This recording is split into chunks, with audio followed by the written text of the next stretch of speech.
In this Systeme.io tech tutorial, I'm going to show you how to handle refunds in Systeme.io. In case you have the unfortunate event where somebody asks for their money back, then you're going to go to the dashboard and you're going to go to their payment section and you're going to trigger their refund. I'm going to show you that on the back end in a second. What's important also is at the end of this video, I'm going to show you also the different automations you should set up. So if somebody does ask for a refund, different things are taking place as part of your automations. So first of all, let me show you how to actually give them their money back from Systeme.io. And secondly, we'll go over the automations on the back end. So when you are in the account of your client, you're going to scroll down and you're going to see the subscriptions and you're going to see the payments. To trigger a refund, you hover over the payment you want to refund. You click on the three dots and you click on refund. Then you will click on confirm. And now that refund is complete. And you could see that this says payment has been refunded.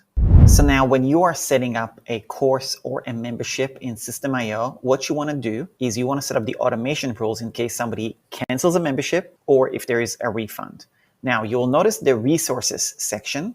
By default, the resources are going to be automatically revoked as soon as somebody refunds or cancels anyway. However, the access to the course will not be removed in case the access was granted through tagging. So if somebody is tagged and the access to the course is triggered because of the tag, then the access will not be revoked. So you want to have that done through resources, basically, where you give people access. So that's important when people are buying. Now, you can also set up under automation rules, a rule for when a sale is canceled occurs when a subscription is canceled or a one-time payment is refunded. Now in here, you want to click on this and you want to here set up a certain automation. In my case, I have a whole offboarding process for the membership. If somebody cancels the membership, I tell them, thank you so much for being a member. Really appreciate you, something like that. And also I remove the tag of the buyer. So if you're tagging them as a buyer of some sort,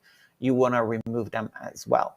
And if you want to notify somebody as well, then you would do that. I have a different training about offboarding process for memberships, and that's something that's covered in my templates and guides membership, where I have a tutorial on my entire offboarding process. What is important for you is that you just make sure that you remove any tags if they buy, so people are not tagged as buyers if they cancel or refund.